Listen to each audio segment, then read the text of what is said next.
Hello everybody, welcome to another Halachah Spotlight brought to you by OTN.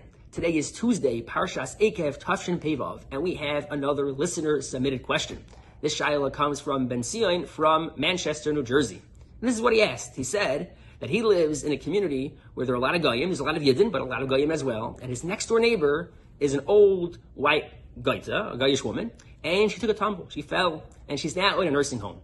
She lived alone, she has no children, very few relatives, and he feels that if he would go visit her in the nursing home, that she'd be very much appreciative of it. And his shaila was, is there a din, an inyan, of bikur chaylim for a guy? Okay, let's jump in. So, it turns out there's really a before-shi Gemara in Gittin. Gemara says, just like we give tzedakah to Yidden, we also give tzedakah to poor Goyim mipnei darkei shalim. Says the Gemara, furthermore, just like we visit Yidden who are sick, we also visit Goyim who are sick for the same reason. Mipnei darkei shalim. We pass like this in Shulchan Aruch and Yeridei Siman Shin Lamed Hey. Pretty clear cut. We do visit Goyim who are sick. I'll just share two quick stories by Rav that I don't believe these stories are printed anywhere. One is with Reb David.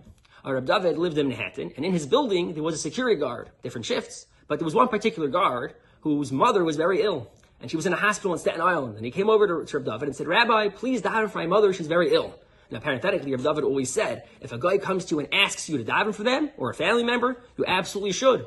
Okay, so Reb David tells the security guard, of course, I'll daven for your mother, and he asks him, no, where is she? And it turned out that the hospital that the guy's mother was in was the same hospital where Reb David's nephew at the time was the chaplain. So not only did Reb David daven for her, he also called his nephew and said, please go and be a vakar chayla, go visit this mother who was in that hospital. Story number one. Story number two was with Rav Moshe. A year or two before he passed away, Rav Moshe was in the hospital in Cornell in Manhattan.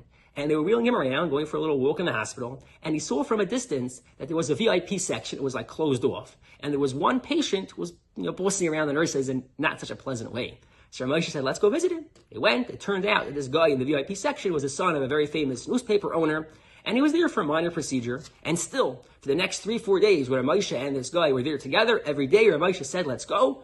He got into the wheelchair, and they went to be Mevakar Chayla the guy, and he explained, yes, based on the Gemara, Shulchan Aruch, we are Mevakar Chayla to Goyim, Mipnei Darkei Shalim. Okay, Ben Sion, hopefully this answers your question. And everybody, please, if you have anything you'd like to be featured on the OTN Halachah Spotlight, feel free to submit it. All the best.